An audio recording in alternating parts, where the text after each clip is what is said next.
You're going to want to get out your to-do list. I have some cleaning and cooking motivation, and I even have a fun Christmas idea you can do with the kids. As always, I love to get started in the morning with my dishwasher and get all the dishes out of the dishwasher so that when people make their breakfast in the morning, they can be putting their dirty dishes right in the dishwasher again, and it saves me time and work. My dishwasher is a Bosch. I don't know if anyone else has one of these. It does not dry dishes well, so I always end up drying at least the plastics because I do stack most of my dishes, and so I need them to be completely dry. I'm barely out of bed. I haven't even had my coffee yet. I have had my vitamin drink, which has a little bit of natural caffeine, but it's kind of like a race when I get up in the morning to see if I can get these things done before anyone rolls out of bed and decides to get their breakfast. While I'm working this morning, I wanted to have a little chat with you about what it means to be essential.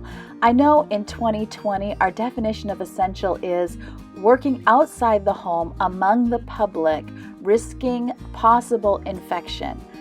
And a lot of us as people who take care of our homes struggle to see ourselves as essential. Even if we work outside the home as well, we still struggle to see what we do inside the home as something that really matters to anyone. So, while we talk about this, maybe it's time to get your favorite cup of coffee or your favorite tea.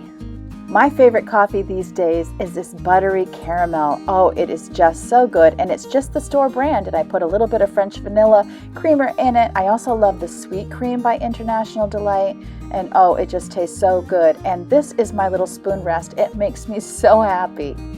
Anyway, I digress. As I was saying, many of us, as we take care of our home, we don't really see that it's that important to anyone what we do. We don't feel thanked or appreciated many times, and it just feels like you're doing the same thing day in and day out. And I would just like to challenge you today that maybe nobody notices what you do, but I promise you if you stop doing it, they would definitely notice what you don't do. You are so important to your loved ones. The way you keep your home running, the creativity and love that you bring to the holidays, that is so important and so needed, especially this year. And speaking of that, now that I have my morning routine completed, I have a cute little idea for you. Take any pancake recipe that you have, even straight out of the box where you only add water, stick that batter in a cake decorator. And what I did was as you can see, I got my griddle nice and hot. I made a tree. Now I'm making a Christmas ornament. You don't have to be artistic. You're going to see that we are totally not. I'm putting some blueberries there for ornaments. I sprinkled some silver on that you can't really see. And then on the ornament, I'm going to sprinkle some colored jimmies on there. And then when I turn it over, it's going to melt on the griddle, and it gives that effect like when you were a kid and you would melt crayons. I don't know if you ever melted crayons in water, but it gives that really pretty effect. And I'm telling you, I have teenagers and they just loved this. If you don't have a cake decorator, put the batter in a Gladluck bag and cut a hole at the corner, and not a big hole, a very small hole. In fact, the hole on my cake decorator was way too big, and so I had to kind of just tip it and not put it directly up and down, if you know what I mean, because it just dumped out. So a Gladluck bag would work perfectly well for this. And then once I got going and I showed the kids what I was doing, I set them free to make their own designs, and they just had a blast. And we were not artistic about this at all. I mean, we talked about practicing and maybe doing some different things at another time, but they just had the most fun making shapes on the griddle to eat. Honestly, it's always fun to have permission to play with your food.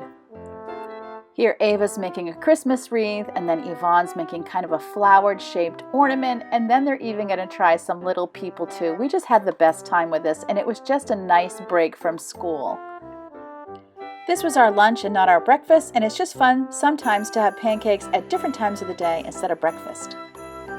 Honestly, we might never make round pancakes again. This was just so much fun. You could add more fruits, you could add sauces. There's no limit to what you could do to make some interesting creations. So here's Ava's hot off the pan, and then you have to see Fran's. Here it is. It reminds me of Gru from Despicable Me. Now it's after lunch and we got our mess cleaned up. I've got my cleaners out and I'm going to tackle a couple of chores.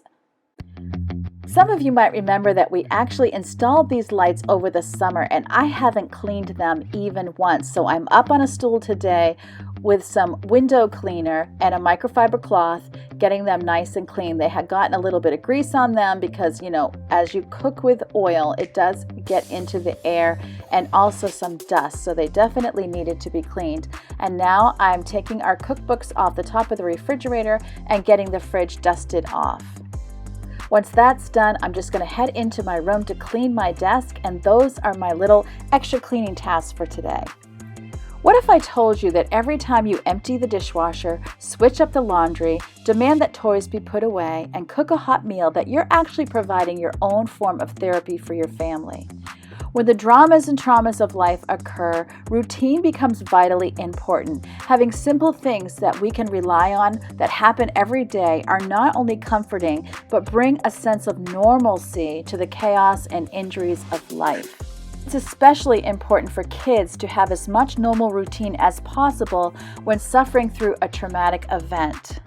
I think we all realize that 2020 has been a traumatic event. The one who cares for the home is powerful indeed.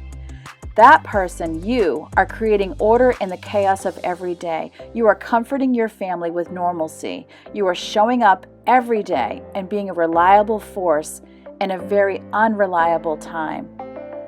It's hard to feel like you're being taken for granted, but I'd really like to challenge you today. Are you taking yourself for granted? Do you value the work you do and the sacrifices you make for your family? Do you realize how important what you do is? Do you see yourself as an essential worker? I know it's hard and it feels thankless.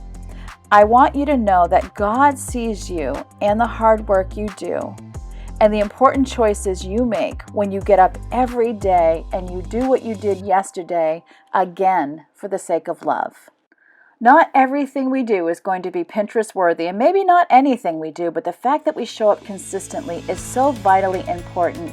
Right now, I'm making supper for my family, and it's one of those suppers where you go, okay, I've got some pork loin, what am I going to do with it? I looked on the internet, I looked at my ingredients, and I decided to make this basic rub. So I have got some olive oil, I'm putting on the pork loin, I'm going to rub it in a little with my hands. The hardest thing about this recipe was every 3 minutes I was washing my hands.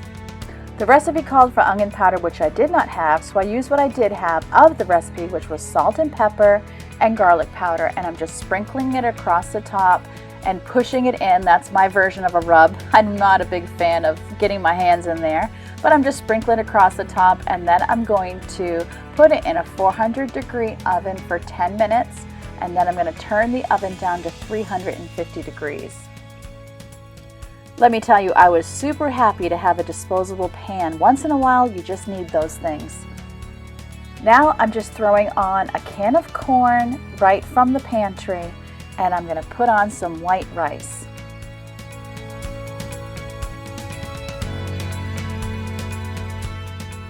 We happen to love jasmine rice, and the way that I make mine is whatever measurement I'm going to use. Usually I do 2 cups of rice for my family. I will double the water, so I do 4 cups of water to 2 cups of rice, and I bring my water to a boil. Once my water is at a boil, I'm going to add my rice, and I'm also going to add some salt. Adding salt helps the rice not to stick to the bottom, and it helps it not to make so much of a mess when you're trying to clean it up. Once my rice is in, I cover the pan and I simmer it for 20 minutes, and then it's done.